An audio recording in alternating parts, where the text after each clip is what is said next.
రెల్లి మేధావుల సంఘం ఆధ్వర్యంలో ఈ నెల 23వ తేదీ నుండి 26వ తేదీ వరకు కాకినాడ రెల్లి యువత కోసం రాష్ట్ర స్థాయి క్రికెట్ టోర్నమెంట్ నిర్వహించడం జరుగుతుందని రెల్లి మేధావుల సంఘం నాయకులు బంగారు సాగర్, బండి రాజా సురేంద్ర, అనిల్ తెలిపారు. ఈ సందర్భంగా జిల్లా క్రీడా ప్రాధికారిక మైదానంలో వారు మీడియాతో మాట్లాడుతూ తమ కమ్యూనిటీకి చెందిన యువతను సన్మార్గంలో నడిపించేందుకు క్రీడలను మార్గంగా ఎంచుకోవడం జరిగిందన్నారు.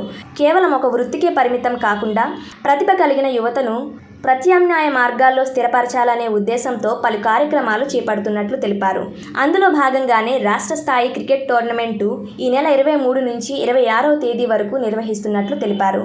ఈ కార్యక్రమానికి ముఖ్య అతిథులుగా రెల్లి కమ్యూనిటీలో మొట్టమొదటి సివిల్ సర్వీస్ విజేత రిటైర్డ్ ఐఆర్ఎస్ అధికారి వడ్డాది అప్పలరాజు హాజరవుతారన్నారు. పెళ్లి వర్గానికి చెందిన ప్రతి ఒక్కరూ ఈ క్రీడలను సద్వినియోగం చేసుకోవాలని, యువతను ప్రోత్సహించాలని కోరారు. ఈ కార్యక్రమంలో వీళ్ల మేధావులు, సంఘం జిల్లా నాయకులు, క్రీడాకారులు తదితరులు పాల్గొన్నారు. మీడియా మిత్రులందరికీ శుభాభినందనలు. నేను బండి ఆది సురేంద్ర. 59 ఉపకులాలతో ఉన్నటువంటి దళితులలో 13 ఉపకులాలకి ఒక పెద్దన్నగా రెల్లి మరియు రెల్లి ఉపకులాలు ఉంది. ఆ రెల్లి కులానికి సంబంధించినటువంటి విద్య, ఉద్యోగం మరియు వైద్యం అనే అంశాల మీద నిరంతరంగా పోరాడుతూ దాదాపు 15 సంవత్సరాల నుంచి రెల్లీలందరినీ కూడా ఏకతాటి మీదకి తీసుకొచ్చి దళిత సంఘాలలోనే అతి ముఖ్యమైన సంఘంగా ఉన్నటువంటి రెల్లి మేధావుల సంఘానికి రాష్ట్ర అధ్యక్షుడిగా ఉన్నాను. ఈరోజు కాకినాడ నగర రెల్లి మేధావుల సంఘం ఆధ్వర్యంలో రాష్ట్ర స్థాయి క్రికెట్ పోటీలు రేపు 23, 24, 25, 26వ తారీఖున ప్రారంభమవుతుంది. మరి ఈ క్రికెట్ టోర్నమెంట్ యొక్క ముఖ్య ఉద్దేశం ఏమిటంటే అందరికీ కూడా విద్య, ఆరోగ్యం, క్రీడలు అందుబాటులో ఉన్నప్పటికీ కూడా ఒక అందని ద్రాక్షలాగా మాకు ప్రత్యేకించి దళితులలో ఈ రెల్లి కమ్యూనిటీకి అవకాశాలు తక్కువ. సో మాలో ఉన్నటువంటి ప్రతిభ గల క్రీడాకారులని వెతికి పట్టుకునే ఒక క్రమంలో మాకు వచ్చిన ఆలోచనని ఇలాగా క్రికెట్ టోర్నమెంట్ రూపంలో ఆవిష్కరిస్తున్నాం. దీని ద్వారా ఉత్తమ ప్రతిభ కనబరిచినటువంటి క్రీడాకారులని ఇంకొక స్థాయి పైకి తీసుకెళ్ళి వారికి కూడా రాష్ట్ర స్థాయిలోనూ, జాతీయ స్థాయిలోనూ వెసులుబాటు కల్పించి వీలైతే అంతర్జాతీయ స్థాయి ఆటగాళ్ళుగా రెల్లీలు కూడా ఉన్నారు అని నిరూపించడమే మా ప్రథమ లక్ష్యంగా ఈ టోర్నమెంట్ని కండక్ట్ చేస్తున్నాం. కాబట్టి మీడియా మిత్రులు అందరూ కూడా ఈ యొక్క కార్యక్రమానికి బాసటగా నిలిచి మా ఈ కార్యక్రమాన్ని దిగ్విజయం చేయించాలని కోరుతున్నాను. అదేవిధంగా ఈ కార్యక్రమాన్ని నిర్వహించి మా కాకినాడ RIF ముఖ్య సభ్యులకు, ముఖ్యంగా మా ప్రెసిడెంట్ గారైనటువంటి బంగారు సాగర్ గారికి, కోర్ కమిటీ సభ్యులైనటువంటి అనిల్ గారికి వారి భుజస్కంధాన ఈ బాధ్యతలు అప్పగించి నిరంతరం మేము పర్యవేక్షణలో ఉండి రాష్ట్ర కమిటీ అంతా కూడా ఈ కార్యక్రమాన్ని ముందుకు సాగిస్తామని మీడియా మిత్రులందరికీ కూడా మరొక్కసారి మీ తోడ్పాటు, మీ సహకారం అందించాలని కోరుకుంటున్నానండి. ధన్యవాదాలు. మరి మీడియా సోదరులందరికీ నమస్కారం అండి. మరి ఈరోజు కాకినాడ రెల్లి మేధావుల సంఘం ఏదైతే రెల్లి మేధావుల సంఘం రాష్ట్ర వ్యాప్తంగా ఉంది, ఈ సంఘం ఏదైతే ఉందో మా రాష్ట్ర అధ్యక్షులు బండి ఆది సురేంద్ర గారి ఆదేశాల మేరకు, అదేవిధంగా విద్యా, ఉద్యోగం, ఆరోగ్య విషయంలో ఏదైతే ప్రధాన పాత్ర పోషిస్తున్న ఈ రెల్లి మేధావుల సంఘం అందులో భాగంగా ముఖ్యంగా యువతకి మంచి దారులు నడిపించాలనే ఉద్దేశంతో ఈరోజు మాదక ద్రవ్యాలకి వాళ్ళు చాలా బానిస అవుతున్న తరుణంలో వాళ్ళకి మంచి మార్గం నడిపించాలనే కాన్సెప్ట్తో దాని క్రీడ ఒకటే పరిష్కారం మీరు గ్రహించి ఈరోజు రాష్ట్ర స్థాయి రెల్లీలకు క్రికెట్ టోర్నమెంట్ పెట్టడం జరిగింది. ఈ క్రికెట్ టోర్నమెంటు మే 23, 24, 25 మరియు 26న ఫైనల్ మ్యాచ్ ఏదైతే మనం ప్రాంగణంలో ఉన్నామో డిస్ట్రిక్ట్ స్పోర్ట్స్ అథారిటీ, అదేవిధంగా CBCG గ్రౌండ్ రామేశ్వరం మరియు విద్యుత్ నగర్ ఐడియల్ కాలేజ్లో ఈ టోర్నమెంట్స్ పెట్టడానికి నిర్ణయించుకున్నాము. దీనికి మాకు పూర్తిగా సహకరిస్తున్నటువంటి first civils person in Relli community అయితే ఎవరైతే ఉన్నారో వడ్డాది అప్పలరాజు గారు అన్న ARS, ఆయన assistant commissioner of commercial tax చేసి ఆయన రిటైర్ అవ్వడం చెప్పారు. ఆయన ప్రోత్సాహంతో మా టీం సభ్యులు, కాకినాడ టీం సభ్యులు అందరూ, మా presidents, vice presidents, organise secretaries అందరూ ఆ ప్రోత్సాహంతో ఈ టోర్నమెంట్ నిర్వహిస్తున్నామండి. దీనికి రెల్లీలు అందరూ కూడా ఏకతాటిపైకి వచ్చి ఆటనాడి వాళ్ళ యొక్క ప్రతిభను చూపించాలనే ముఖ్య ఉద్దేశంతో ఈ టోర్నమెంట్ పెట్టాము. మరి మే 23, 24, 25, 26 జరిగే టోర్నమెంట్స్ సక్సెస్ఫుల్ చేయాలని కోరుకుంటున్నాము. జగ్గంపేట నియోజకవర్గాన్ని 10 హామీలతో దిశ మారుస్తానని వైసీపీ ఎమ్మెల్యే అభ్యర్థి తోట నరసింహం అన్నారు. కిర్లంపూడి మండలం వేలంక గ్రామంలో మండల వైసీపీ నాయకులు దోమల గంగాధర ఆధ్వర్యంలో భారీ బైక్ ర్యాలీ చేపట్టారు. బైక్ ర్యాలీతో గ్రామమంతా పర్యటిస్తూ ఆయన ఎన్నికల ప్రచారం నిర్వహించారు. ఈ సందర్భంగా ఆయన మాట్లాడుతూ జగన్మోహన్ రెడ్డి విడుదల చేసిన మేనిఫెస్టో అంశాలు ప్రతి ఒక్కటి కూడా ప్రజలకు ఎంతో ఉపయోగకరమని తెలిపారు. ఈ కార్యక్రమంలో వైసీపీ నాయకులు, కార్యకర్తలు ఉన్నారు. ఈరోజు జగ్గంపేట నియోజకవర్గ పరంగా కిర్లంపూడి మండలం నుంచి మరి నేను ప్రచార రథం మీద మరి ఈ యొక్క ఎన్నికల ప్రచారం మొదలుపెట్టడం జరిగింది. దానిలో భాగంగా మరి కిర్లంపూడి మండలానికి సంబంధించి ఉదయం శివంద్రపురం గ్రామం, మరి ఈరోజు మధ్యాహ్నం మరి వేలంక గ్రామంలో ఈ ప్రచారంలో మరి గ్రామాల్లో వీధి కూడా పర్యటిస్తూ ఉన్నాం. ప్రజల్ని కలుసుకోవడం జరుగుతూ ఉంది.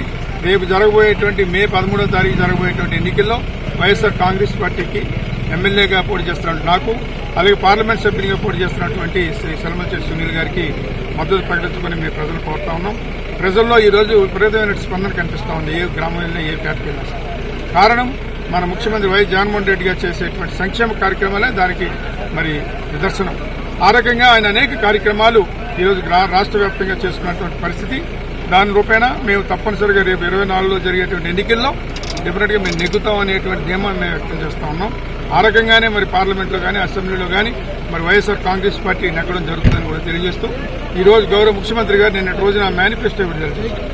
ఆ మేనిఫెస్టోలో మరి గత 5 సంవత్సరాల్లో చేసినటువంటి అనేక రకాలైనటువంటి మన నవరత్నాలు అనే కార్యక్రమం, దాని కాకుండా ఇంకా అనేక రకాలైనటువంటి కార్యక్రమాలు చేసినటువంటి మన రాష్ట్ర ముఖ్యమంత్రి జగన్మోహన్ రెడ్డి గారు వాటిని కొనసాగించే దిశగా ఆ మేనిఫెస్టోలో ఉన్నటువంటి అంశాలన్నీ కూడా గత 5 సంవత్సరాలు చేసినటువంటి అంశాన్ని మరి మొదలు పెడుతూ వాటివన్నీ కొనసాగిస్తూ దాన్ని మరింత ఇదిగా మరి ప్రజలకు చేరువే విధంగా మరి దానికి సంబంధించినటువంటి నిధులు కేటాయించడం కూడా జరిగింది.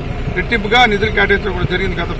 గత మరి చేసినటువంటి వాగ్దానాలకి కన్నా ఈ రోజు ఈ మేనిఫెస్టోలో కూడా దాని మెరుగైన రీతిలో ఇంకా మరి నిధుల కేటాయింపు ఎక్కువగా జరిగినటువంటి పరిస్థితి. ఇంకా అనేక రకాలైనటువంటి మౌలిక సదుపాయాలతో రోడ్ల వ్యవస్థలు కానీ, ఇతరత్ర వ్యవస్థలు కానీ దానికోసం ప్రత్యేకమైన నిధులు కేటాయించి ఎవరు ముఖ్యమంత్రి గారు ఒక మేనిఫెస్టోని రూపొందించారు. మహిళా సాధికారత కోసం కానీ, నిరుద్యోగ యువకుల కోసం కానీ, మరి అనేక రకాలుగా ఉన్నటువంటి వారి నిరుపేదల కోసం కానీ ఈ మేనిఫెస్టో పొందుపరిచారు.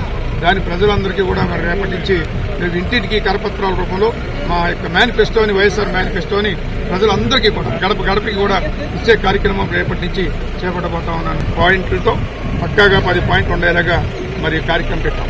అది మా గ్రామాల్లో ఇప్పటికే మా యొక్క కరపత్రం ద్వారా ఇప్పుడు కూడా జరుగుతూ ఉంది గ్రామాల్లో. ఆ 10 పాయింట్లు కూడా మరి నియోజకవర్గంలో ఉన్నటువంటి సమస్యలు.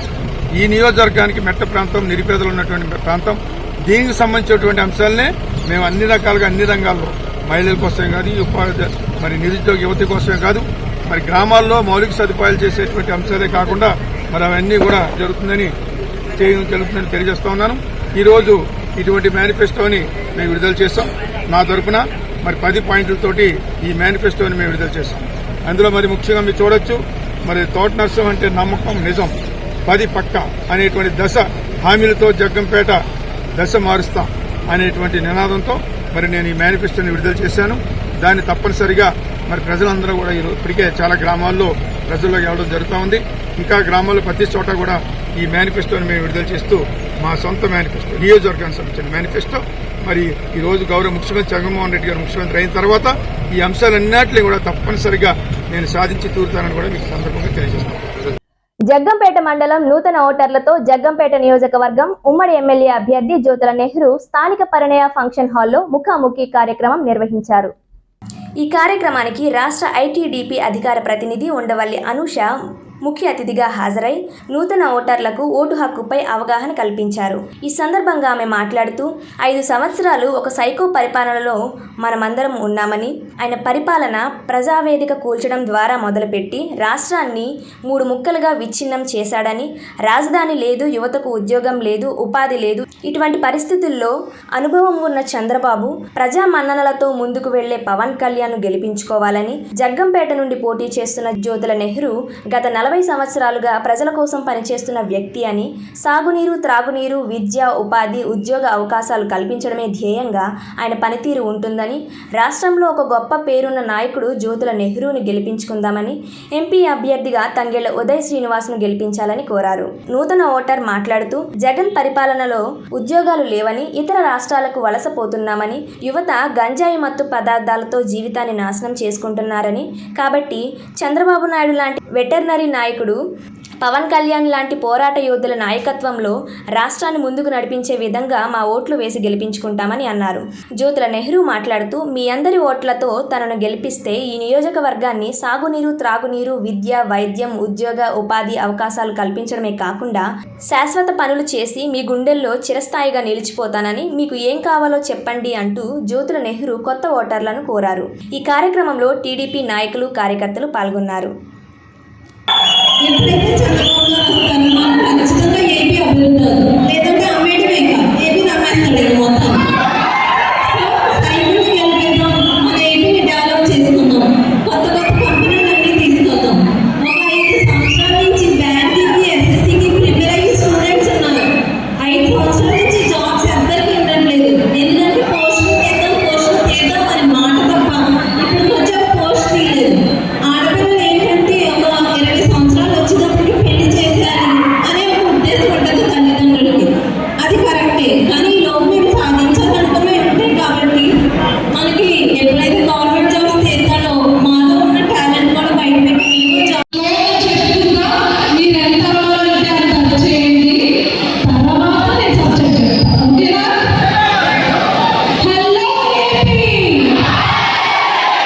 Hello AP, hello AP, bye bye YCP. అవునా? అంటే మీ చేతికి ఆయుధం వచ్చింది. మీ అందరికీ సినిమాలో హీరోలు అంటే ఇష్టమేనా? నిజ జీవితంలో మీరు పోరాడడానికి, మీరు ప్రశ్నించడానికి, మీరు బలమెత్తి అన్యాయంపై ఎదురు తిరగడానికి మీకు ఓటు వచ్చింది. మీరు మీ ఓటు బలం ఏంటో తెలుసుకోవాలి, దాని అధికారం ఏంటో తెలుసుకోవాలి, దాని సత్తా ఏంటో తెలుసుకోవాలి. తెలుసుకోవాలంటే ఏం చేయాలి? ఏది మంచి? మీకు అభివృద్ధి చేసేవాళ్ళు కావాలా, లేకపోతే అవినీతి చేసేవాళ్ళు కావాలా? ఎవరు కావాలి మీకు? మన జగన్మోహన్ రెడ్డి మొట్టమొదటిగా ముఖ్యమంత్రి అవగానే చేసిన పని ఏంటండి? ప్రజావేదికని కూల్చేశాడు. అంటే మన స్వాతంత్రం చూడలేదు, అవునా? ఇండియాకి స్వాతంత్రం కోసం జరిగిన యుద్ధంలో ఎవరైనా చూసారా? మన హిస్టరీ పాఠాలలో టీచర్స్ చెప్పారు కదా, ఆ రోజు నెహ్రూ ఎంత గొప్పగా పోరాడిన స్వతంత్రం తీసుకురావడానికి కారణం ఏమో అందరికీ తెలుసు కదా. మీ జగ్గంపేట నియోజకవర్గానికి అభివృద్ధిని తీసుకురావడానికి కానీ, కంపెనీని తీసుకురావడానికి కానీ, ఇక్కడ కాలేజీని తీసుకురావడానికి కానీ, ఇక్కడ ఇరిగేషన్ ప్రాజెక్టుల మీద ఉద్యమాలు చేసిన నాయకులైతే కానీ 40 ఏళ్ళుగా ఒకే నియోజకవర్గాన్ని అంటి పెట్టుకుని నా జగ్గంపేట నియోజకవర్గ ప్రజల అభివృద్ధి, నా అభివృద్ధి అని చెప్పి అనపర్తి నియోజకవర్గం వైఎస్ఆర్సీపీ ఎమ్మెల్యే అభ్యర్థి డాక్టర్ సత్తి సూర్యనారాయణ రెడ్డి పెదపూడి మండలం పెద్దాడ గ్రామంలో ఇంటింటికి ఎన్నికల ప్రచారం నిర్వహించారు. ముందుగా గ్రామంలో ప్రతి ఇంటికి వెళ్లి వచ్చే సార్వత్రిక ఎన్నికల్లో వైసీపీ ఎమ్మెల్యే అభ్యర్థిగా డాక్టర్ సత్తి సూర్యనారాయణ రెడ్డిని, వైసీపీ పార్లమెంట్ అభ్యర్థిగా డాక్టర్ గూడూరు శ్రీనివాస్ను 2 ఓట్లు కూడా ఫ్యాన్ గుర్తుపై వేసి అఖండ మెజారిటీతో గెలిపించాలని కోరారు. ఈ సందర్భంగా ఆయన మాట్లాడుతూ వైఎస్ఆర్ కాంగ్రెస్ పార్టీ విజయం కోసం ప్రతి ఇంటికి తిరిగి ప్రచారం చేయడం జరుగుతుందని, ఎక్కడికి వెళ్లినా బ్రహ్మాండమైన స్పందన వస్తుందని, జగన్ ప్రభుత్వం వచ్చిన తరువాత పేద ప్రజలకు అనేక సంక్షేమ పథకాలు అందజేయడం జరిగిందని, మరోసారి జగన్మోహన్ రెడ్డిని సీఎంగా గెలిపించాలని తెలిపారు.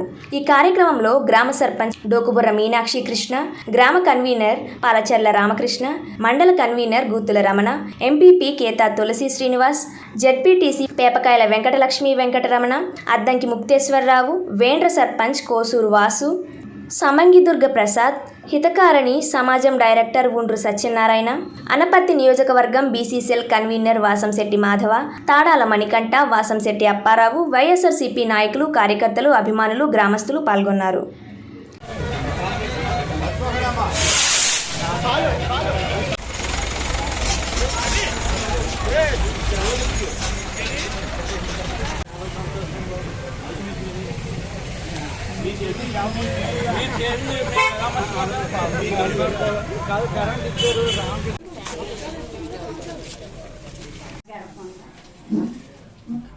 Okay sir.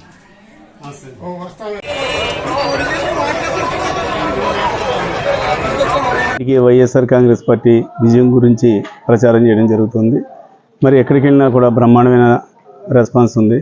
దానికి కారణం జగన్మోహన్ రెడ్డి గారు వచ్చిన తర్వాత అందించినటువంటి సంక్షేమ కార్యక్రమాలు, ముఖ్యంగా పేదలకు, రైతులకు, ఆ వర్గం ఈ వర్గం లేదు, ఎవరైతే అర్హులు ఉన్నారో వారందరికీ కూడా ప్రభుత్వం నుంచి అనేక సంక్షేమ కార్యక్రమాలు అన్నమాట ప్రకారంగా అమలుపరిచిన జగన్మోహన్ రెడ్డి గారికి తమ మద్దతు తెలియజేయడానికి అందరూ కూడా, ప్రజలందరూ కూడా చాలా ఉత్సాహంగా మరి ముందుకు వస్తున్నందుకు మరి దీన్ని బట్టే తెలుస్తుంది రానున్న రోజుల్లో వైఎస్ఆర్ కాంగ్రెస్ పార్టీ ఘన విజయం సాధిస్తుందంటలో మాత్రం ఎటువంటి సందేహం లేదు. Thank you. వార్తలు ముగించే ముందు ముఖ్యాంశాలు మరోసారి.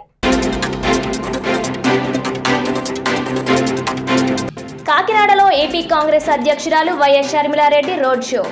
వైసీపీకి, టీడీపీకి ఓట్లు వేస్తే బీజేపీకి వేసినట్లేనని ఎద్దేవా. కాంగ్రెస్ పార్టీ అధికారంలోకి వస్తే రాష్ట్రానికి 10 ఏళ్ల పాటు ప్రత్యేక హోదా కల్పిస్తామని హామీ.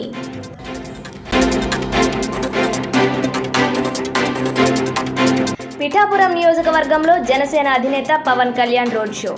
మండుటెండను సైతం లెక్క చేయకుండా భారీ సంఖ్యలో పాల్గొన్న అభిమానులు. రానున్నది కూటమి ప్రభుత్వమేనని ధీమా వ్యక్తం చేసిన జనసేనాని.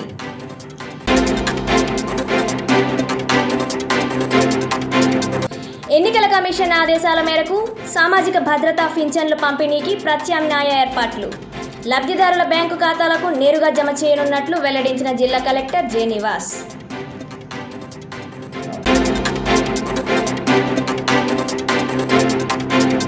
ఈనాటి వార్తలు ఇంతటితో సమాప్తం. తిరిగి వచ్చే బులెటిన్లో మళ్ళీ కలుద్దాం. అంతవరకు సెలవు. నమస్కారం.